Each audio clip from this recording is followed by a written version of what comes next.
Every salesperson has been told that you need to have a funnel, you need to follow up, you need to organize everything. But if you don't have this communication at the beginning, no tools will help. What I realized with some of my customers is that most of the time they kill the lead themselves. The conversation kill the MV to buy. Manuel, welcome. I've been looking forward to this conversation because sales is one of those areas where things can look very active from the outside. Meetings, follow-ups, pipeline, CRM updates. But inside, leaders can still be wondering, okay, but what is actually real here? And that's why I liked your angle. Fix the conversation, not the funnel. Before we go there, for people who don't know your work yet, give us the short version. Who are you and what kind of sales problems do companies usually bring to you? Yeah. So thank you very much, Marco, the invitation. It's super nice. We had a nice chat just before. That's a great. So in short, my name is Manuel. I was born in '72 in Brussels, so I'm a Belgium citizen. I was not supposed to be a Belgium citizen because my mom is Spanish, my father from Netherlands, but I was born and raised in French. So from the very beginning, I've been a super mix of culture.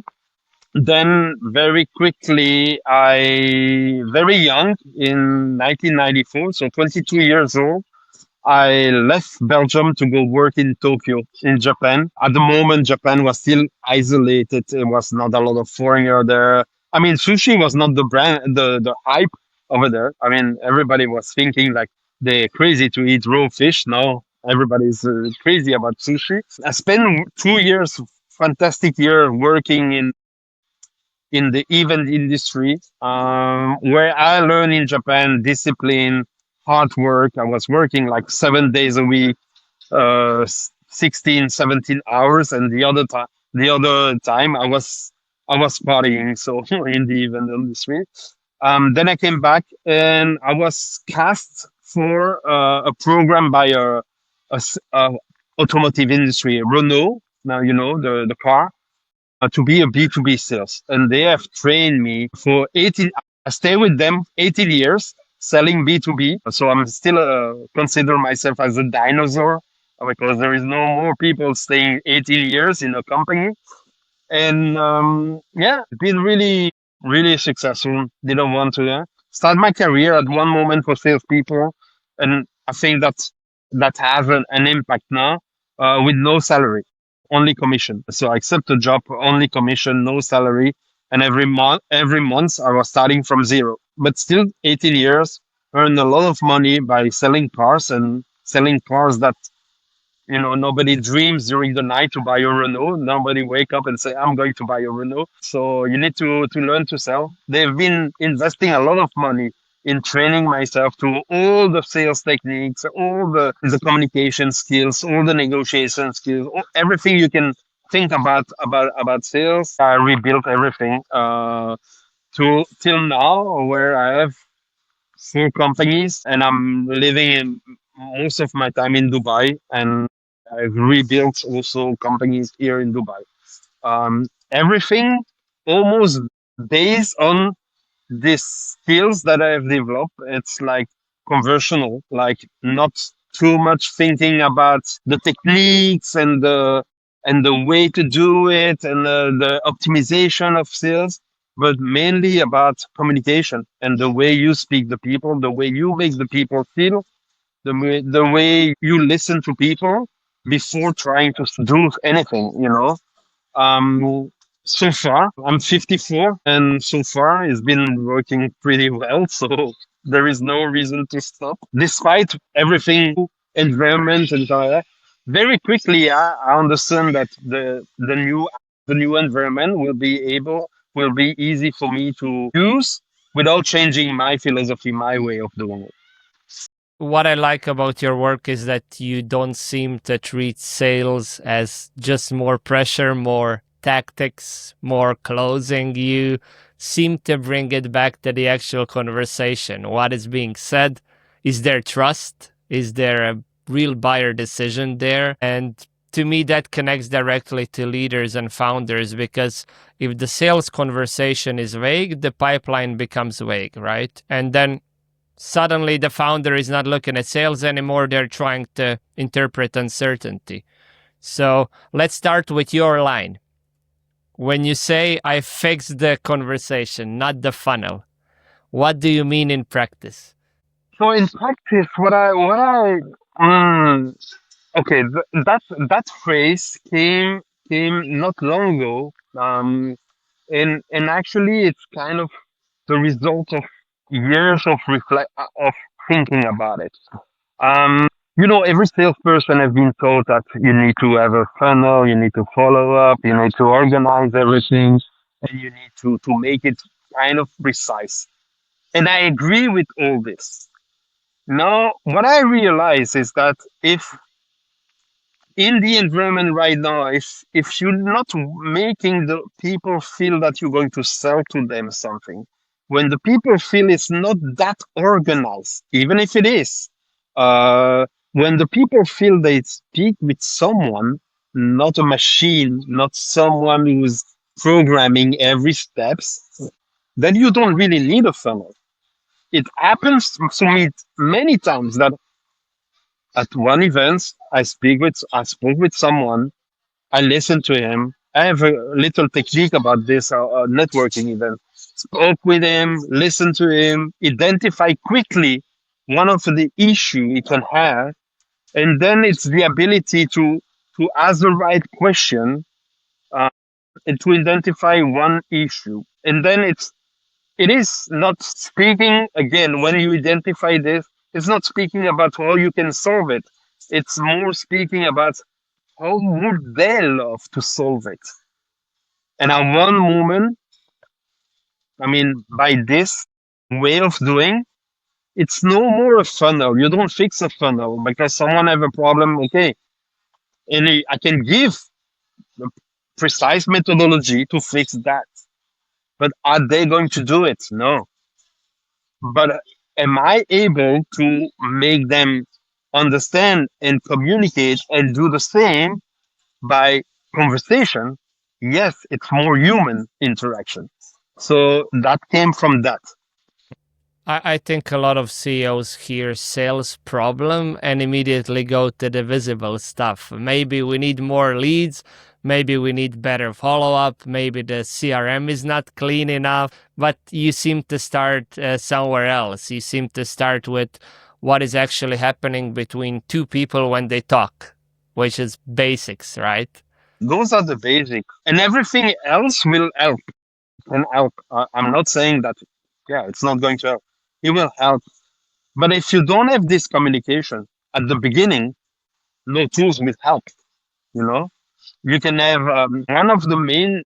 What I realize with some of my customers is that most of the time they kill the lead themselves. People were at the lead. They were ready to discuss. They were kind of okay with the price, but the conversation killed the MV to buy. And this happening is happening many times. When you enter a company and listen to their sales problem, where do you look first usually? It might sounds it might look and sounds crazy, but the first thing I'm looking it's the mindset of the people in the room. The salespeople, the lead generator, but also the the management. I think it's we arrive in an era because so many. I mean, I start with no computer. I started my sales career. There was no computer, no email, no internet, no social media, no email. This didn't exist. The only way to generate business was go ring at the door or pick up the old phone and pick and call or meet people. That was the only way. Right now, when I enter a company or try to help a company, I have the feeling that we hire people, mainly salespeople. We hire them and we say, okay, you have the computer, here is your phone, here is your connection, here is your email, sell. And that's the wrong way. Because we assume that a salesperson is motivated by nature, which is not true. There is many things that motivate a salesperson, and if you put it in front of computer and say no sales, yes, the first months you're going to say, oh, shall I help you and stuff like that. But in many companies, it's like, I give you the tools, no, do your magic. Yes, but sales, it's one of the job the most complicated in the psychology of the people, because you need to face rejection all the time. I mean, the gurus or the superstar who are telling you, yes, I got 20 calls this month scheduled or 30 calls scheduled this week. They never say how many calls were fruitful. You know, they show you 30 calls, do whatever. They never say how much they close. I mean, they're going to show how much they close. They're never going to say, yeah, I mean, that amount was generated by 2 calls that I closed. They never say that 28 were like rejection. And this is super hard for salespeople. So the first thing, I think, is like, I'm looking at the mindset. You cannot make superstars from people who are demotivated from the beginning, from people who doesn't have the dash inside of them, from people who are doing that job because there was no other job available. And you cannot transform a team in superstars if the management is not in the line with that philosophy. That's what I do usually. I don't start, and again, it's a question of communication and conversation at the beginning. I like that because it makes sales feel less like pressure and more like clarity. So a lot of companies treat sales like the goal is to get someone to say yes, right? But the better version is probably helping both sides see the truth faster. Are we actually talking about the real problem with the right person at the moment where something can even happen? And I think that's where leaders get into trouble. The funnel tells you where the buyer is supposed to be, conversation tells you where they actually are. Yes. Yes, actually, yes, that's exactly this. And over my long career, now it's been almost 30 years doing this, I realized that the more you keep simple, the more you straightforward, the more you direct, the easier it is. I remember, and this is something that I say to every workshop that I do, every keynote that I perform. I speak a lot at university for the young generation. I'm really passionate about the young generation because nobody teach that. We teach design, we teach content writing, we teach business school, but nobody teach how to use in an ethic way and with the envy of generate revenue on social media. But one of the it comes from one of the best training that I had, which was KISS. You know, KISS, KISS. And at that moment, we were all laughing. You know, when they say you're going to have a training on KISS, we speak about 20 years ago. And actually, when they say you're going to have a KISS training, we were all laughing. We say, "What is this? You know, we're going to be trained to kiss people." And actually, it was KISS was the short way to say keep it simple, and then the last S was stupid. Keep it simple, stupid. And actually, everything right now makes so much sense for me because the more you keep it simple, it is easy, you know? And people finally, they don't, in 2026, people don't have time. When you reach out to them, they don't have time for long. They don't have time if you ask them to elaborate something, and they don't have time. Just make it easy for them. And you know what? I discovered the most easy, it's when people can answer yes or no. Those two words are the most easy word to say, yes or no, but you need to facilitate to make them feel that saying no, it's perfectly fine. Saying yes, it's wonderful. But once they say yes, don't assume you can start asking so much questions.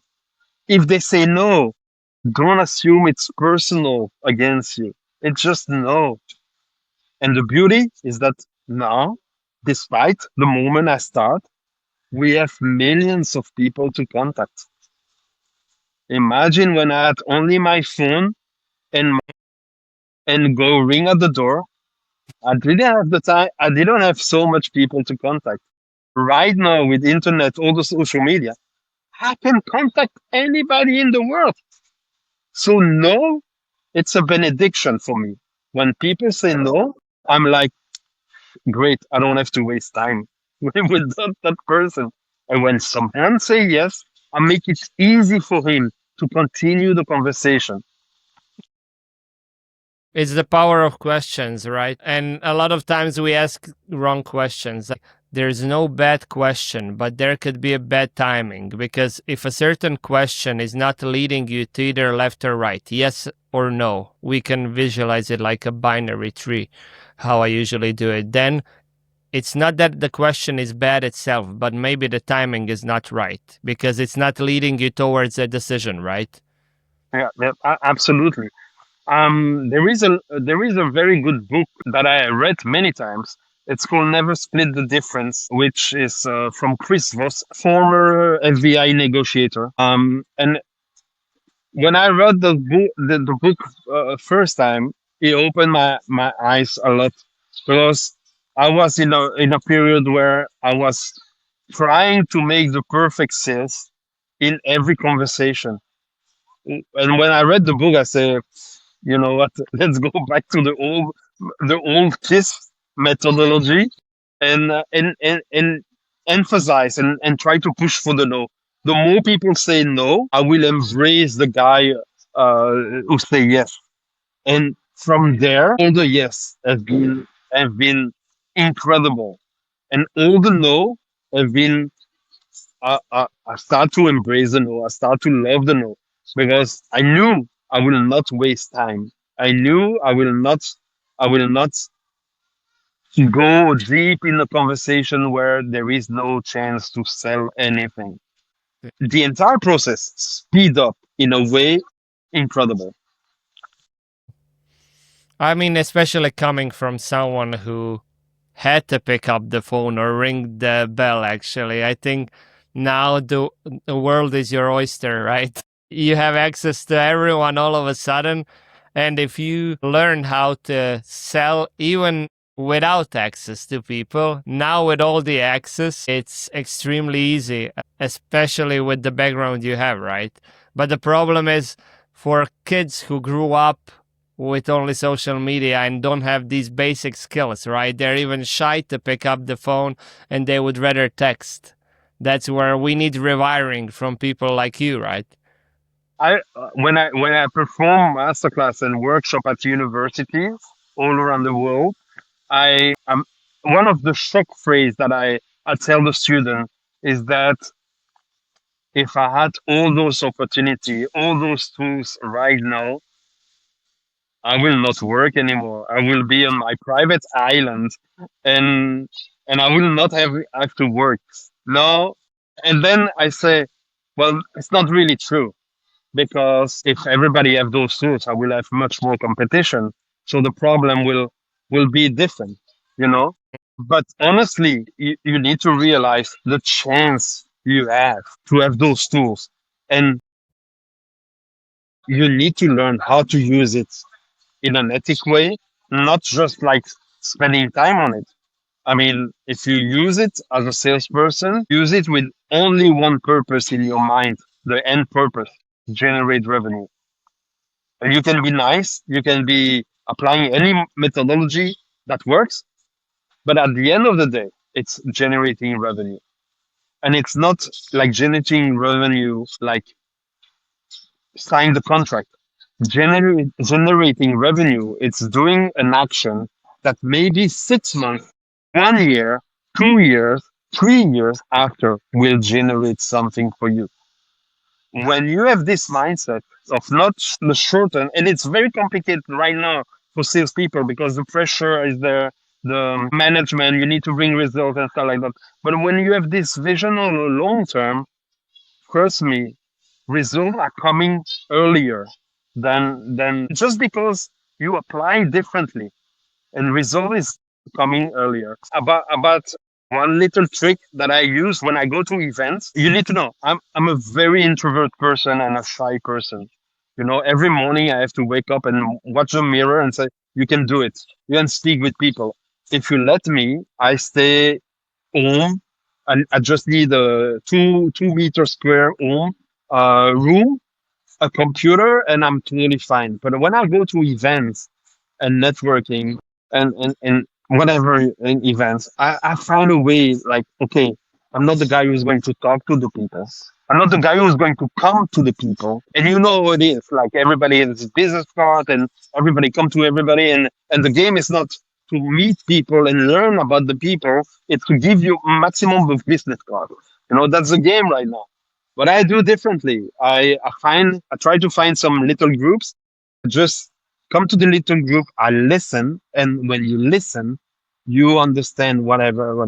I ask some questions, sometimes stupid questions, sometimes humoristic questions, and trust me, at one moment inside this little circle of people, someone is going to say, "And what about you? What are you doing? What are you doing? I mean, what is your job? What are you doing?" and stuff like that.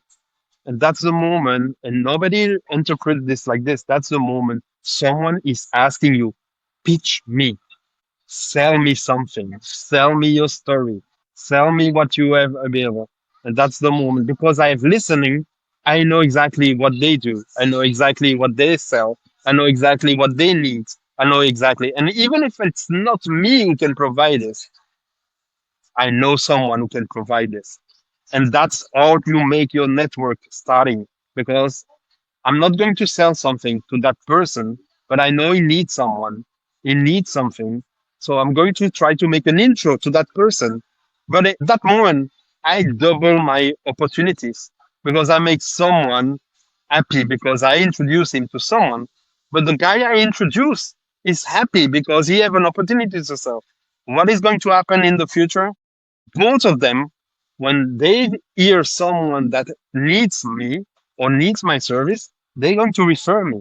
So from one referrals, I open the chance to have two referrals.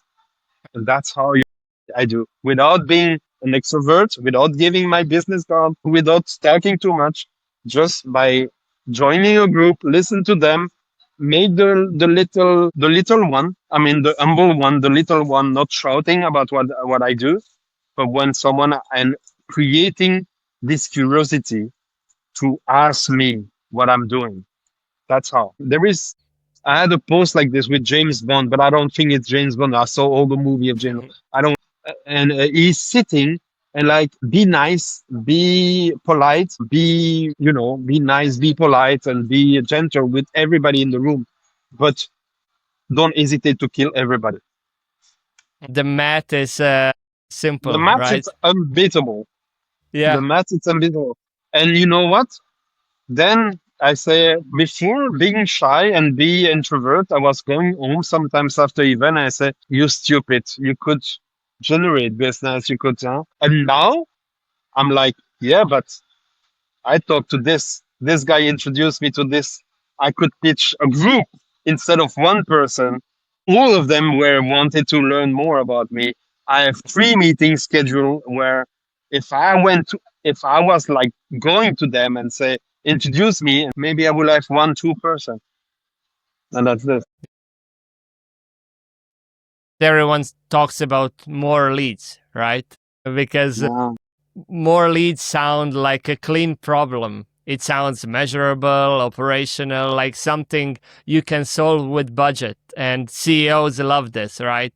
We can solve it with money. But as you said, like if the conversation is broken, more leads just creates More more noise. noise. Yeah. Yeah. Yeah. Yeah. Um, and this is also not taking care of the psychology of the people. It is tiring to try to sell. It is tiring to talk to people.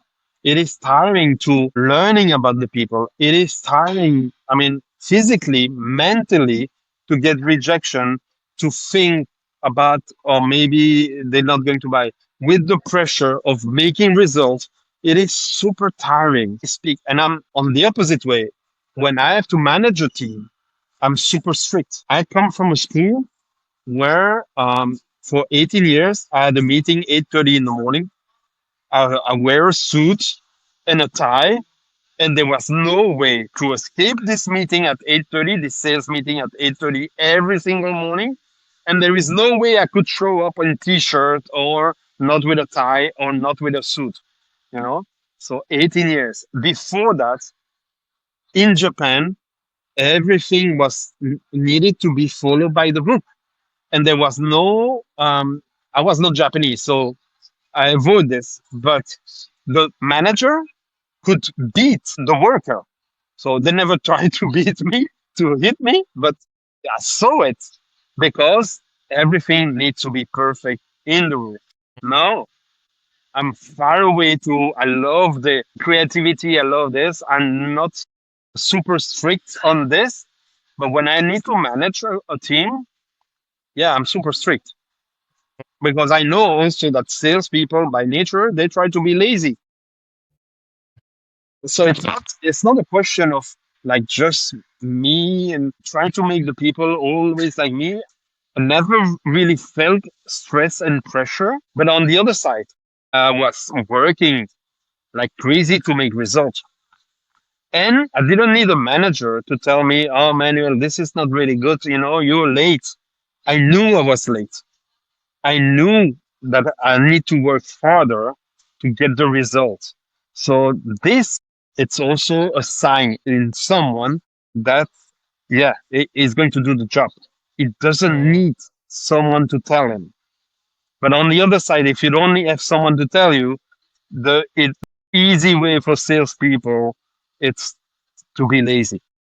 mm. And then, in a way, more uncertainty creates more pressure. And then eventually, if you're sales leader or manager, all that comes back to you, right? If your team is uncertain. So you're not, in a way, managing sales anymore.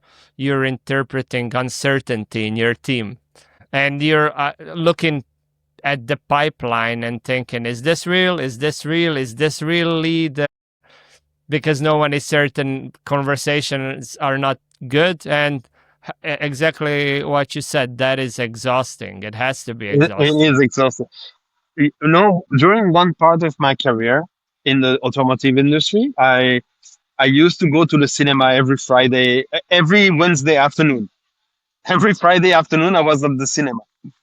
And one day, I came back to the office after, and I have my manager say, "Hey, Manuel, come here."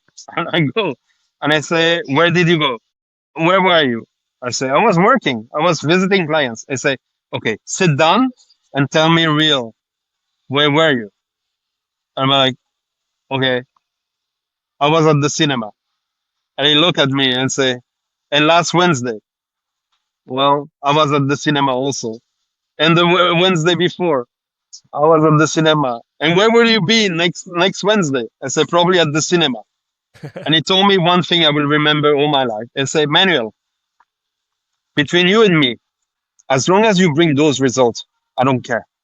You can go have a drink, you can go home, you can sleep in the car, you can whatever. You go to the cinema.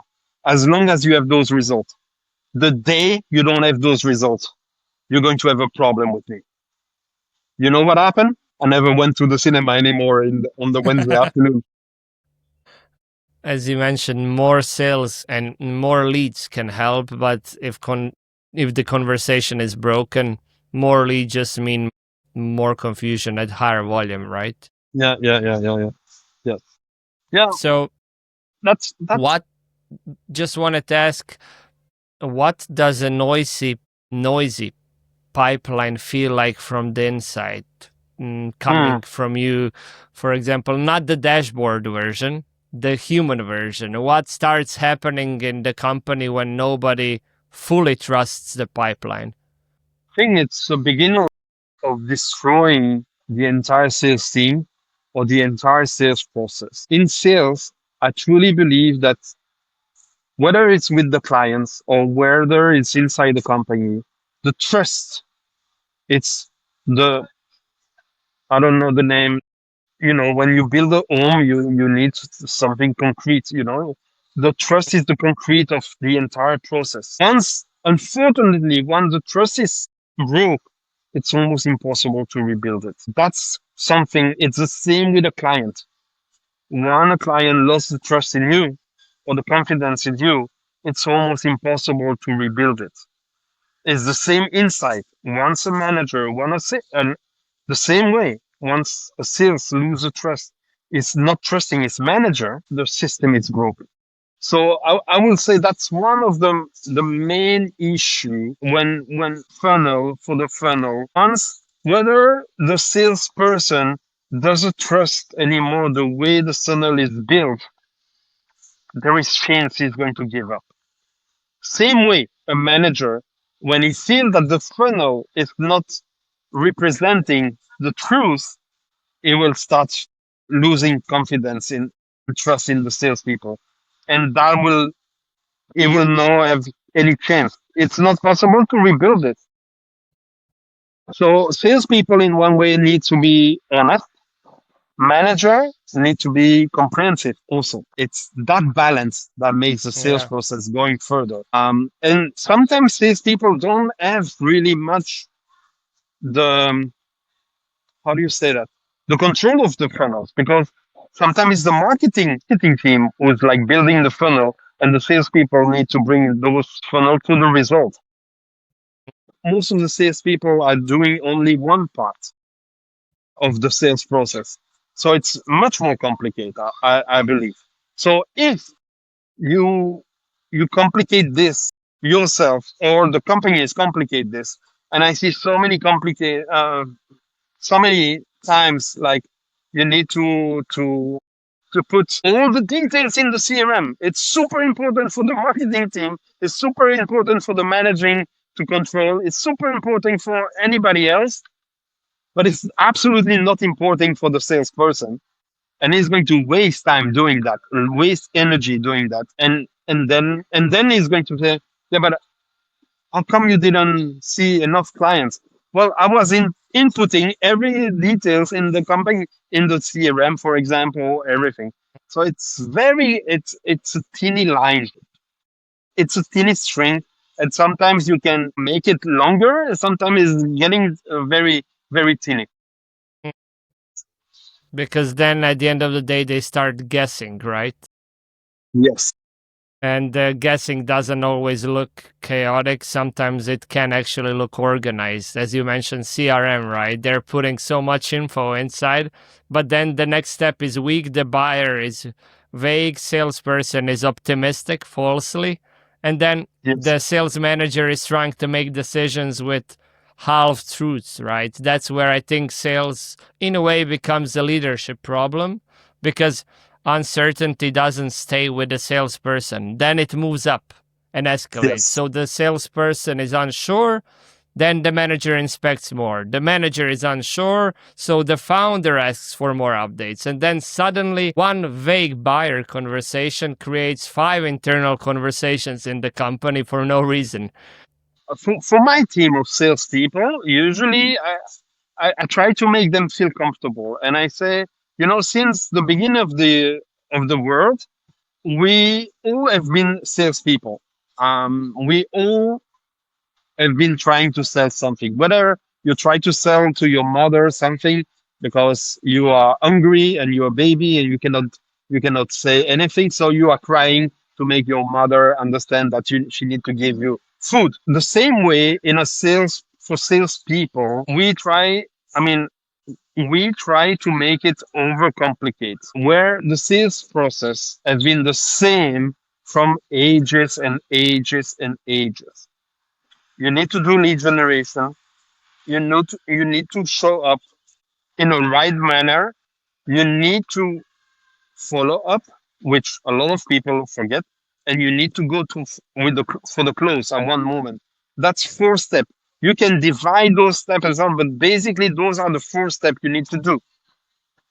Now, if you don't do one of those steps correctly, there is no chance to sell, or it's a miracle. So Mm. imagine if you don't do lead generation correctly, you will contact the wrong person. If you don't show up correctly, people will not talk to you. If you don't follow up, it's an illusion to think that you send one message and the person is ready with his credit card to buy. You will need to do follow up. People are busy. People are not seeing what you send. People are not ready to take the phone. It's like that. And if you don't ask for the close at one moment, I guarantee you're not going to sell. So, so it's simple. A sales process, it's simple. Many people try to overcomplicate it, but it's simple. Lead generation, showing up, follow up, and go for the close. If you do those four perfectly, that doesn't mean you're going to sell, but you maximize the chance to sell. Because a lot of sales advice is very technique heavy nowadays. Say this, ask that, handle the objection this way, use this framework, and understand why people want something practical nowadays. Quick fix, right? Yeah. But on the other hand, when I look at your work, it feels like you're much more interested in the quality of the conversation, which is refreshing, right? And I see many posts on LinkedIn say, don't say that, don't say buy, say investment, don't say this, don't say this, don't say this, say this. Yeah, in theory, yes. But when you have a good conversation, it doesn't matter the words you are using. high trust conversation reduces effort, and low trust conversation creates drag in 99% of cases, right? Yes. It is, I mean, in a way, low trust is expensive because everyone has to work harder to believe the deal is real or we can close it actually. yeah. Are there any things that salespeople do that, in a way, immediately lowers trust, even if they think they're just being professional or following the framework? Or Being too perfect. I truly believe. I truly believe that's in nowadays. I mean, in 26, I truly believe that being too perfect is something that lower the trust. Because it can be perceived as arrogance, as I'm positioning myself, and I know everybody is saying people need to feel your authority, but your authority is not something that you say. Your authority is something that you have built and that people understand by your way, by the environment you evaluate, not because you say, I'm an expert. You're an expert. So what? So what? Show me. Instead of telling me, show me. nowadays, everyone is so focused on can they buy and will they buy? Right? No one is even asking, should we even be talking? Is the problem real for these people or the company? Or does this person actually own the problem? It's a bunch of cold outreaches without any conversation. And I see it often. People are not even thinking, is there a next step that means something here in the conversation? And like spoken like a human being, not like someone reading a say. Something that makes me lose my air, get my air, like I don't have more, but going like this, it's when someone tell me, when I ask, oh, what is your ICP? Your ideal profile customer. And I can feel that they want the perfect person. And of course, everybody wants to send a message and the guy sign and pay immediately. You know, that's the dream for everybody, but that doesn't exist in real life. It doesn't exist. Whatever the job and the preparation you do, it doesn't exist, or it's you're lucky. Luck can happen. But what makes me like when you generate leads, when you do that every single day for other people, you generate leads and lead and lead. What makes me go crazy? It's when I generate leads, someone has an interest, and the client say, "Yeah, but it's not really the, you know." It's like I want 5 years experience and he only have four. So maybe it's a waste of time to go on a call. And I'm like, are you crazy or what? The guy is interested, and of course you're not going to speak. Not everybody is going to buy, but it's right. And one part is only missing. Mm. And you like doubt about going to talk to him. I say, what is this? Even if he say no, but I want to talk to you, I go talk to him. You know why? Because maybe he knows someone who can buy from me. And then they say, yeah, but I don't have the time. You don't have the time? I mean, you don't have the time? Someone want to speak with you. I mean, this is crazy. We are living in a crazy environment. Look, I'm lucky because I feel that in Dubai, we still, I mean, in the Emirates, in the Arabic world, we still have this envy to meet people. You know, we are in an environment where people don't want to meet anymore people. Mm. We are so used to be in front of the camera, in front of it. I mean, little trick. I mean, everybody is on LinkedIn. None of the gurus say that. Every time I'm invited at a conference, anywhere in the world, I check all my contacts. It's magic. You can filter by city. On LinkedIn, you can filter by city, and you have contact everywhere in the world.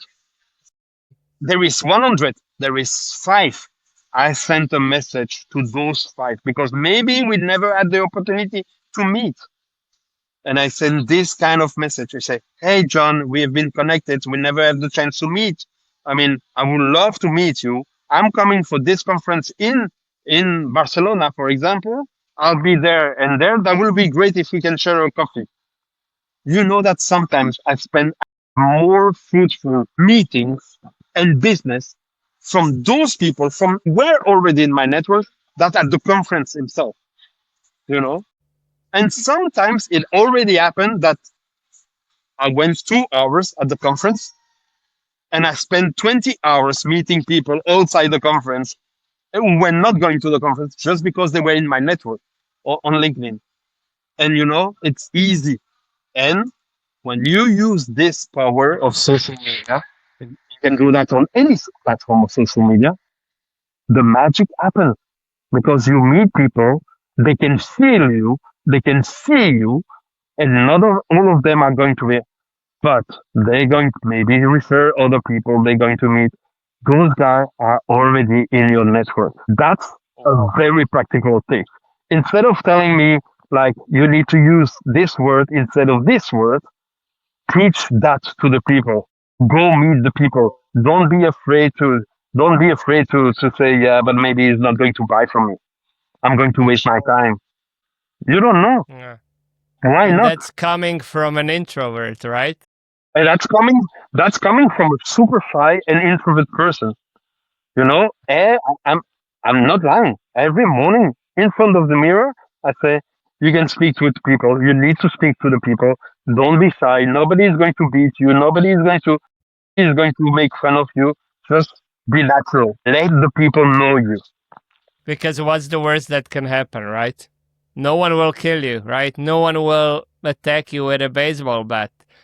So No, you can get a simple no, but what you can get on the opposite end is so much more for the risk that you're taking. For a simple no, right? It's no, just that we're so obsessed about we want to avoid, in a way, rejection at all cost, especially us men who have this problem with ego and control, right? If you can't control, you will avoid it. you mentioned the word ego. I read a nice book about ego. It's Ryan Holiday, and it's called Ego is the Enemy. And it's got a nice way to speak about ego. And honestly, I think that's one of the main problem on social media. People cannot let the ego go.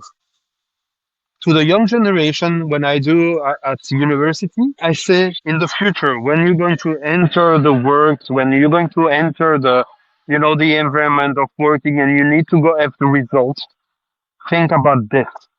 What is important? Having 500 connections that give you 1 million, or have 30,000 connections who's not ready to give you 1 million or 1 euro? What is the best? What do you choose? And everybody say the 500. I said yes, but the environment make you want the 30,000. Mm, exactly. Just to balance.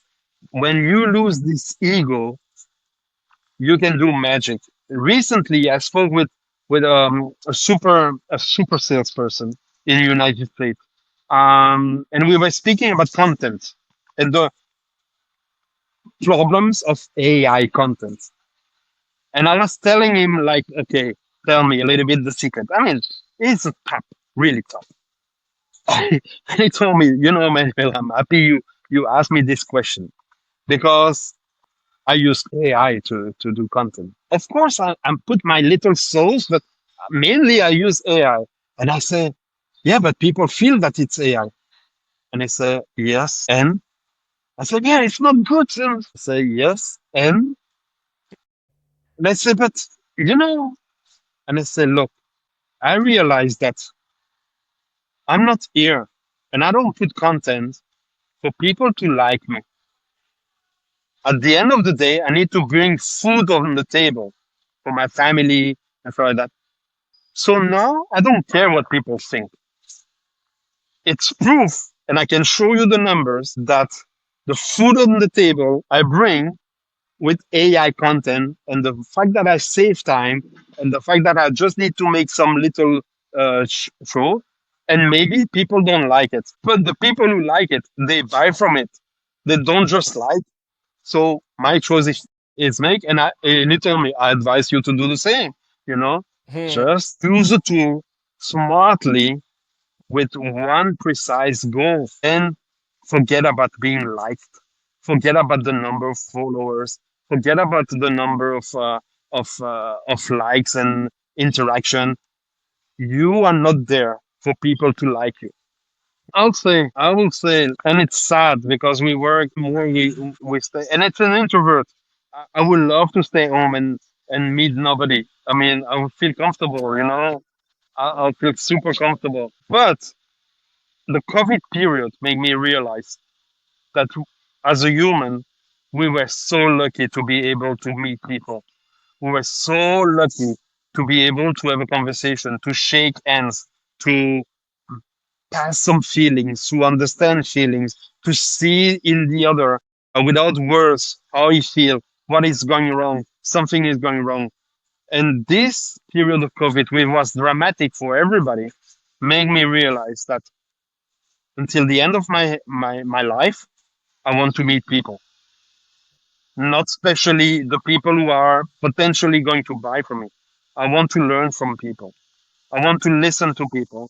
I want to, and trust me, I've been doing that and it's super beneficial.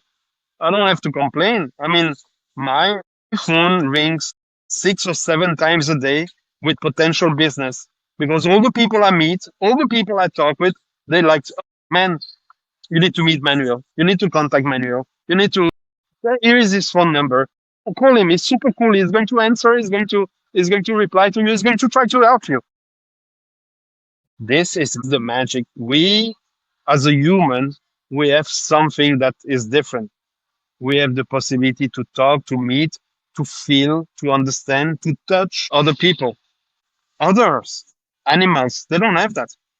There is a reason why we control the world because we have this. Don't fix again. Don't fix the funnel. Fix the conversation.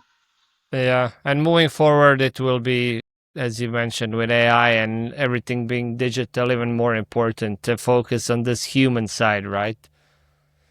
Look, I truly believe that the the winner of the future world are the people who will be able to use AI with humanity. Those are the one who control the world. The people using the tool, but making the people they are still human. Most of the campaign on DM make you feel that I'm only interested if you want to buy from me. If you succeed to reverse the engineering and make the people feel in your DMs like you don't need to read my DMs, but maybe you want to meet me. Maybe not for buying, but you want to meet me and we can have a conversation because maybe I can help you at one moment. Not for me, but I know maybe someone. When you succeed to reverse this engineering on DMs, it changed completely the game. But now, 90% of the DMs is just like, I'm sending you this message. Do you want to buy? If you don't want to buy, I'm not interested by you. The first message already tells me personally how the person thinks. Do they understand even my world at all? Who am I? Are they talking to me or they're just sending something at me?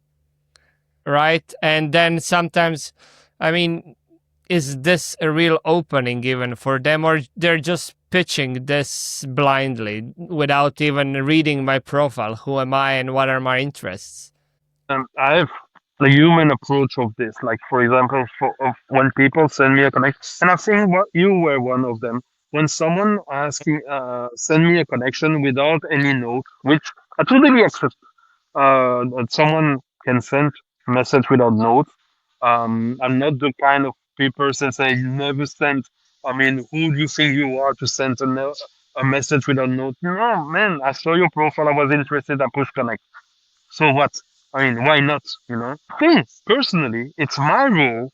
If someone sends me a connection request, to ask the reason, not in an arrogant way, but has the reason why you send me the connection. Maybe there is a good reason, and I give the opportunity to the other person. I take the responsibility to the other person to give me. And usually, doesn't matter where you're from in the world and stuff like that. I don't. I'm not a. I'm not like okay. Indians is not good. Americans is good. You have 34,000 followers. Or you have 100 followers. I bring you in my no, what is interesting for me? It's the answer you get. The most honest answer. Say, man, I don't know why but now I look at your profile. You seem an interesting person. Can we have a call? I will have a call with them. Someone like using, for example, AI, and the message is too perfect. Manuel, I saw your profile and fixing the funnel and blah, blah, blah, and your career 30 years in sales. And then at the end, they reframe my tagline and they don't tell me what they want from me or why they contact me. So I feel sorry for them, but I have no time for this. And the people who don't answer, I'm like, I'm sorry, guys, but I took the time to write you a personal note because you send me a connection request. If you cannot answer, what the hell should we connect? You know, you have nothing if you cannot answer me honestly. Yesterday, one girl, 5 followers, five. She just started account from Pakistan. She wrote me. She sent me a connection request. I reply and I say, "Hey, thank you very much for your wish to add me to your professional network. I'm just curious. I mean, what make you push the button? The connect button?"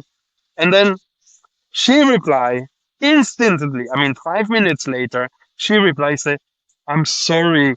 I mean, I pushed the button. I saw your profile. It was, I find it good, but I pushed the button. I'm really sorry. Maybe I shouldn't. But I thank you for taking the time to reply." You know what? I say, that's a nice answer. If you are interested, I'm ready to dedicate 30 minutes. Maybe you have question. See you starting. Maybe you have question about LinkedIn, about whatever. Don't try. Don't think I'm going to try. Just because you answer the most organically, the most naturally, and I'm going to have a call with her next week. This brings me to the fact that, in a way, people are already carrying a lot of open loops and their own problems. So, in a way, if your message feels generic, as you mentioned, someone just copy pastes your tagline and puts it in AI, in a way, they're not just rejecting honest conversation, but For example, what I will do in these cases, I will completely reject the extra mental load of figuring out what do you actually want from me. Usually it's just selling your product, right? That's 99% of cases because everyone is nowadays pitching something. I feel, as you mentioned, the bad sales message doesn't just fail to create interest, but it creates work for the person who is actually receiving the message. Yeah. But Marco, honestly, I'm hiring, I'm buying, and I'm a professional to reach out to sell and buying for my customer. So it will be really bad for me to say you're doing bad, you know? I totally accept that because, and sometimes I'm buying from this, you know, or I'm hiring from this because, they, I mean, sending a message or sending a connection request, it's not that obvious. You know, you need courage to do that at scale. You need courage. And if you back up this courage by being honest, if someone reply to you and say, just tell me why you send me the connection request. You know, if you honest and man, who am I to say I don't talk to you? You know, who am I? I don't care. I mean, I'm a human. And maybe on the other side, there is someone who's got pressure. Maybe there's someone I've been a junior sales with pressure of numbers, with pressure of not having €1 at the beginning of the month as salary. I know that feeling. It's not because I've been successful, like 30 years or 40 years later, that I need to forget where I come from. And there is millions of people starting. So just when you start, don't try to be perfect. Don't try to fake it. Be honest, be real, because that's where the conversation is. I have another keynote where the title is something like, I'm not selling everything, but you're going to buy from me. And I'm using that sometimes when someone is kind of aggressive or kind of replying, say, yeah, but, and I say, look, I'm not here to sell, but there is a lot of chance that you're going to buy something from me. And you see the difference. You're not selling anymore. You create the environment for someone to buy from it. Everybody have needs. Everybody needs something. Everybody is a buyer potentially. That doesn't mean you need to bother people. Try to contact the one who have your needs, the the one who you can solve their needs. I don't like. I understand the logical, but I don't like this spray and pray. You know, where you send thousands of messages. You know, honestly, you can do amazing business on social media by sending 20 messages a day. People are telling me, no, you need more. You need 20 message, good message to the right people to generate a relevant business. That's it. I feel sometimes bad when we say quantity above quality. It's common sense, but I feel bad because sales is also a game of numbers. Yes, I by nature is a game of numbers. Now you can trick a little bit those numbers by being smart and do the preparation perfectly, having the right conversation. Because if you have a conversation that generates 5, 6 opportunity, why sending 100 that generates 5, 6 opportunity? You know. But now imagine on the opposite. If you have the trick and you know how to generate in a short amount 5, 6 good conversation, why not contacting the double of people? Because you're going to have the double of numbers. But again, because selling it's exhausting, trying to sell is exhausting, and it's not a competition for more. Because at one moment more is going to completely burn you out. And I can show you some example of people. They were super intense on LinkedIn, super guru for 1 year, 2 years, and they completely disappear after. Completely disappear. The mass number. The mass game, it's temporarily. If you cannot balance with quality, you know, it's temporarily because you will burn in this environment, it will burn you out for sure.